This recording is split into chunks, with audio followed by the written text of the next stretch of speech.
आज हम ऐसे विषय पे बात करने जा रहे हैं जिसको लेकर अक्सर या तो फुसफुसाहट होती है या जोर जोर की बहस। नाम है सेक्स। लेकिन आज हम इसे किसी विवाद या कह सकते हैं शर्म के चश्मे से नहीं देखेंगे। नहीं, आज हम एक कहानी की तह तक जाएंगे, एक वैज्ञानिक नजरिए से। हमारे पास जीवन का आदिम विज्ञान से मिले कुछ बहुत दिलचस्प अंश हैं और हमारा मिशन है इस पूरी यात्रा को समझना कि ये कैसे एक जैविक जरूरत से शुरू होकर एक जटिल मानवीय अनुभव, रिश्ते और यहाँ तक कि सत्ता का प्रतीक बन गया। तो चलिए कहानी को बिल्कुल शुरुआत से शुरू करते हैं। और मेरा पहला सवाल यही है जो मुझे हमेशा हैरान करता है।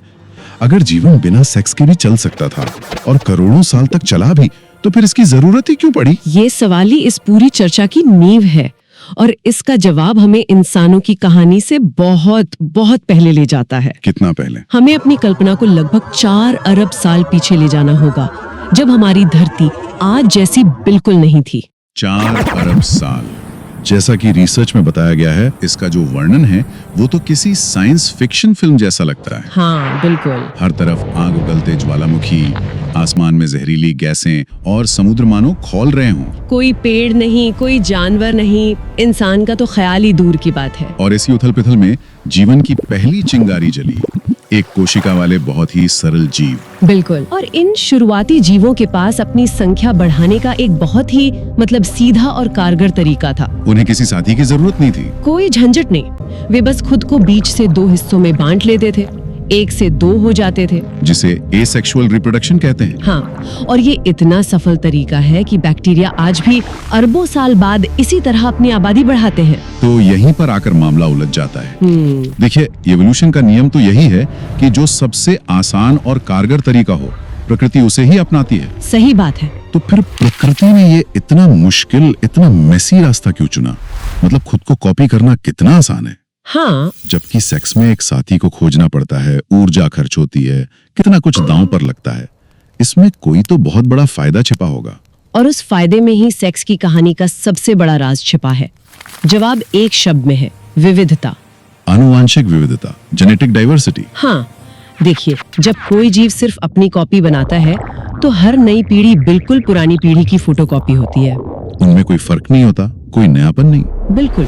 और एक जैसी चीजें एक ही तरह के खतरे से खत्म हो सकती हैं। हाँ, जैसा कि रिसर्च में बताया गया है, धरती का माहौल लगातार बदल रहा था। कभी तापमान बदला, कभी कोई नया वायरस आ गया, कभी पानी में कोई नया जहर घुल गया। तो जब सारे जीव एक जैसे हों, तो एक ही खतरा उन सबको एक साथ खत्म कर सकता था। एकदम सही। जैसे किसी कंप्यूटर सिस्टम में एक वायरस आ जाए और सभी कंप्यूटर एक ही ऑपरेटिंग सिस्टम पर चल रहे हों तो पूरा नेटवर्क क्रैश। बिल्कुल। इसी चुनौती से बचने के लिए, जीवित रहने की इस जंग को जीतने के लिए प्रकृति ने एक क्रांतिकारी कदम उठाया। कब की बात है? लगभग 1 अरब साल पहले कुछ जीवों ने कुछ ऐसा करना शुरू किया जो पहले कभी नहीं हुआ था। उन्होंने अपनी आनुवांशिक जानकारी, मतलब अपना डीएनए, किसी दूसरे जीव के डीएनए के साथ मिलाना शुरू कर दिया। 2 अलग-अलग ब्लूप्रिंट को मिलाकर एक नया अनोखा ब्लूप्रिंट बनाना। हाँ, और वही था सेक्स का जन्म। वही था। जब मैंने स्रोतों में ये पढ़ा तो मैं सच में चौंक गया। हम सेक्स को हमेशा प्यार, रोमांस, इन सब चीजों से जोड़कर देखते हैं। हाँ, भावनाओं से। लेकिन इसकी शुरुआत का इन सब चीजों से कोई लेना देना ही नहीं था। कुछ भी नहीं। ये तो बस जिंदा रहने की एक तरकीब थी। हाँ, एक बायोलॉजिकल सर्वाइवल स्ट्रेटेजी। ये सोच ही पूरी तरह से पर्सपेक्टिव बदल देती है। बिल्कुल। ये आनंद के लिए नहीं, अस्तित्व के लिए था। जो जीव अपने डीएनए को मिक्स कर रहे थे, उनकी अगली पीढ़ी में कुछ नयापन आ रहा था। कुछ बच्चे शायद तापमान को बेहतर झेल पाते थे। हाँ, कुछ किसी नए केमिकल से बच जाते थे। रिसर्च में एक बहुत शक्तिशाली लाइन है, जो अलग था, जो नया था, वही बच पाया। विविधता ही जीवन का सबसे बड़ा बीमा बन गई। तो मतलब ये प्रकृति का अल्टीमेट बैकअप प्लान था। एक तरह से हाँ। एक ही डिजाइन पर निर्भर रहने के बजाय उसने लाखों अलग अलग डिजाइन बना दिए ताकि कोई एक वायरस या एक एनवायरमेंटल चेंज सबको खत्म ना कर सके। सही पकड़ा। और इसी विविधता की जरूरत ने एक और दिलचस्प चीज को जन्म दिया, जिसका असर आज तक हमारे जीवन पर है। वो क्या? नर और मादा की अवधारणा। अच्छा। जब 2 जीवों को अपना डीएनए मिलाना था तो प्रकृति के सामने एक लॉजिस्टिकल समस्या थी। इसे हल करने के लिए उसने एक बहुत ही स्मार्ट गणितीय समाधान खोजा। कैसा समाधान? 2 तरह की कोशिकाओं का विकास हुआ। हाँ, इसका जिक्र है मटेरियल में। एक तरफ छोटी, तेज और ऊर्जा से भरी कोशिकाएं बनी, जिन्हें मूवर्स कह सकते हैं, जिनका एकमात्र काम था तेजी से तैरकर दूसरे तक पहुंचना। और दूसरी तरफ बड़ी, स्थिर और पोषण से भरपूर कोशिकाएं बनी, जिनका काम था डीएनए के मिलने के बाद उस शुरुआती जीवन को ऊर्जा और सुरक्षा देना, जिन्हें हम नर्चरर्स कह सकते हैं। अच्छा, तो मूवर्स और नर्चरर्स। और यही प्रकृति का गणित आज हमें शुक्राणु और अंडाणु के रूप में दिखाई देता है। तो ये एक तरह की विशेषज्ञता थी। बिल्कुल, एक कोशिका गति और खोज के लिए, दूसरी स्थिरता और पोषण के लिए। ये जेनेटिक मटेरियल के आदान प्रदान का सबसे कारगर तरीका साबित हुआ। तो नर और मादा का जन्म किसी रोमांटिक कहानी से नहीं, बल्कि एक बायोलॉजिकल जरूरत से हुआ। हाँ, एक गणितीय समाधान था ये। 4 अरब साल, ये सोचना भी मुश्किल है। हमारी पूरी इंसानियत की कहानी तो इस टाइमलाइन पर एक छोटी सी झपकी के बराबर है। तो ये जैविक कहानी अरबों साल तक चलती रही और फिर इस कहानी में इंसान का प्रवेश हुआ और यहीं पर, जैसा कि स्रोत बताता है, सेक्स की कहानी पूरी तरह से बदल गई। बिल्कुल, इंसान के आने तक ये कहानी सिर्फ बायोलॉजी की थी, लेकिन इंसान के साथ चेतना आई, भावनाएं आई, समाज आया। तो अब सेक्स सिर्फ प्रजनन की रणनीति नहीं था। नहीं, अब ये रिश्ता बन गया, ये भावना बन गया, ये जुड़ाव का माध्यम बन गया और ये सत्ता का प्रतीक भी बन गया। जैसा कि स्रोत बताता है कि आदिम मानव सेक्स से डरता नहीं था। बिल्कुल नहीं। उसके लिए ये कोई शर्म या पाप का विषय नहीं था, बल्कि जीवन का उत्सव था, प्रकृति के चक्कर का एक हिस्सा। जैसे बारिश का आना या फसल का उगना। इसका सबसे बड़ा प्रमाण हमें दुनिया भर में मिली प्राचीन कलाकृतियों में मिलता है। वो वीनस फिगर वाली मूर्तियां। हाँ, आपने देखी होंगी वो छोटी छोटी मूर्तियां, जिनमें शरीर के कुछ अंगों को, खासकर जो उर्वरता से जुड़े हैं, उन्हें बहुत बढ़ा चढ़ाकर दिखाया गया है। देखा है। ये कलाकृतियां सेक्स को अश्लीलता से नहीं, बल्कि जीवन देने की शक्ति, मतलब सृजन की शक्ति के सम्मान से देखती थी। ये जीवन का उत्सव था। हाँ, लेकिन फिर कहानी में एक बहुत बड़ा मोड़ आया। ये नजरिया हमेशा एक जैसा नहीं रहा। वो क्या वजह थी कि जो चीज कभी उत्सव थी, वो धीरे धीरे नियमों में बंध गई। वजह थी खेती, कृषि क्रांति। खेती? हाँ, जब इंसानों ने शिकार छोड़कर खेती करना और एक जगह बसना शुरू किया, तो इतिहास में पहली बार निजी संपत्ति का विचार पैदा हुआ कि जमीन का ये टुकड़ा मेरा है, ये जानवर मेरे हैं, ये घर मेरा है। बिल्कुल। अच्छा, तो मतलब जैसे ही मेरा और तुम्हारा का कॉन्सेप्ट आया, वैसे ही ये सवाल भी आया कि मेरा बच्चा कौन है। आपने बिल्कुल सही नस पकड़ी है, क्योंकि संपत्ति तो अगली पीढ़ी को ही जाएगी। बिल्कुल।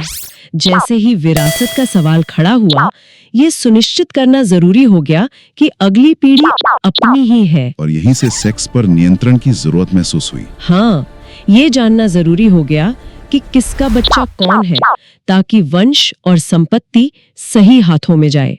और इसी सामाजिक जरूरत ने सेक्स को पहली बार एक नैतिक और सामाजिक मुद्दा बना दिया। यहीं से विवाह जैसी संस्थाओं का जन्म हुआ होगा। हाँ, नियम, परंपराएं सब यहीं से शुरू हुआ, जो ये तय करती थी कि कौन किसके साथ और कब संबंध बना सकता है। ये एक बहुत बड़ा बदलाव था। जो चीज कभी प्रकृति का हिस्सा थी, अब वो समाज के नियंत्रण का एक साधन बन गई। और इस बदलाव का असर दुनिया की अलग अलग संस्कृतियों पर अलग अलग तरह से पड़ा। स्रोत में पूर्व और पश्चिम की तुलना बहुत दिलचस्प है ना? जैसे प्राचीन भारत में इसे देखने का नजरिया बिल्कुल अलग था। सही कहा। भारत की दार्शनिक परंपरा में जीवन के 4 लक्ष्य या पुरुषार्थ माने गए: धर्म, अर्थ, काम और मोक्ष। काम मतलब इच्छा और आनंद। हाँ, और यहाँ काम को वो जीवन का एक स्वाभाविक और जरूरी हिस्सा माना गया। उसे न तो पाप समझा गया, न ही शर्म। उसे बस धर्म और अर्थ के साथ संतुलित करने की बात कही गई। बिल्कुल। और इसी संदर्भ में काम सूत्र का जिक्र आता है, जिसे आज की दुनिया में बहुत ही ज्यादा गलत समझा जाता है। बहुत ज्यादा। लोग सोचते हैं कि ये सिर्फ शारीरिक संबंधों की एक पोजीशन मैनुअल है। हाँ, लेकिन जैसा कि स्रोत बताते हैं कि ये संबंधों का विज्ञान है। बिल्कुल। अगर आप कामसूत्र को असल में पढ़ें, तो उसका बहुत छोटा हिस्सा शारीरिक आसनों के बारे में है। अच्छा। हाँ, उसका बड़ा हिस्सा इस बारे में है कि एक नागरिक को कैसा जीवन जीना चाहिए, कला और संगीत का क्या महत्व है, एक साथी को कैसे चुने, आपसी सम्मान कैसे बनाएं। मतलब ये एक होलिस्टिक गाइड है। हाँ, एक अच्छे और आनंदपूर्ण जीवन के लिए, सिर्फ शरीर के लिए नहीं। वहीं दूसरी तरफ पश्चिमी दुनिया में कहानी ने एक अलग ही मोड़ ले लिया। वहां खासकर कुछ धार्मिक विचारधाराओं के प्रभाव में सेक्स को अक्सर पाप से जोड़ा गया, एक ऐसी शारीरिक इच्छा जिसे दबाना जरूरी है। हाँ, वहाँ आत्मा और शरीर को दो अलग अलग चीजों की तरह देखा गया। शरीर की इच्छाओं को आत्मा की उन्नति में एक बाधा माना गया। और स्रोत में एक बहुत गहरी मनोवैज्ञानिक सच्चाई लिखी है। जो चीज दबाई जाती है वो या तो टूटती है या विकृत हो जाती है। सही बात है। जब आप किसी स्वाभाविक प्रवृत्ति को जबरदस्ती दबाते हैं तो वो खत्म नहीं होती। नहीं, वो बस समाज में अस्वस्थ और छिपे हुए तरीकों से बाहर आती है, जिससे पाखंड और अपराध दोनों को बढ़ावा मिलता है। अब हम जानते हैं कि इसका हमारे दिमाग की केमिस्ट्री से भी गहरा संबंध है। बिल्कुल। अब हम देख सकते हैं कि सेक्स के दौरान हमारे दिमाग में क्या होता है। ऑक्सीटोसिन और वैसोप्रेसिन जैसे रसायन निकलते हैं। Bonding hormone. हाँ, इन्हें कडल हार्मोन भी कहा जाता है। ये खुशी, भरोसे और आपसी जुड़ाव की भावनाओं को मजबूत करते हैं। ये वही केमिकल है ना जो एक माँ और बच्चे के बीच के बॉन्ड को भी मजबूत करता है। बिल्कुल वही। प्रकृति ने उसी न्यूरोकेमिकल सिस्टम का इस्तेमाल इंसानी जोड़ों को भावनात्मक रूप से बांधने के लिए किया। इसलिए एक स्वस्थ यौन जीवन का सीधा संबंध बेहतर मानसिक स्वास्थ्य से पाया गया है। हाँ, कम तनाव, मजबूत रिश्ते, सब जुड़ा हुआ है। मतलब ये सिर्फ शरीर का खेल नहीं है, सारा कनेक्शन तो दिमाग में चल रहे केमिकल्स का है। यही केमिकल्स हमें इमोशनली एक दूसरे से बांधते हैं। तो हम एक ऐसी यात्रा पर हैं जो 4 अरब साल पहले एक कोशिका से शुरू हुई थी, और आज विज्ञान हमें उसके सबसे गहरे रहस्यों को समझने में मदद कर रहा है। लेकिन स्रोत एक बहुत बड़ी और आज के समय की सबसे जरूरी चेतावनी भी देता है। हाँ, आज की सबसे बड़ी समस्या ये नहीं है कि लोग सेक्स के बारे में जानते हैं। समस्या ये है कि लोग गलत जानते हैं। इंटरनेट, पोर्नोग्राफी, दोस्तों से मिली आधी अधूरी जानकारी, इन सब की वजह से लोगों के दिमाग में सेक्स को लेकर एक बहुत ही विकृत और अवास्तविक तस्वीर बन गई है। जानकारी का अभाव उतना खतरनाक नहीं है जितनी खतरनाक गलत जानकारी है। और इसी वजह से अंत में स्रोत हमें एक बहुत ही स्पष्ट और शक्तिशाली संदेश देता है। वो क्या है? सेक्स कोई पाप नहीं है, सेक्स कोई शर्म की बात नहीं है।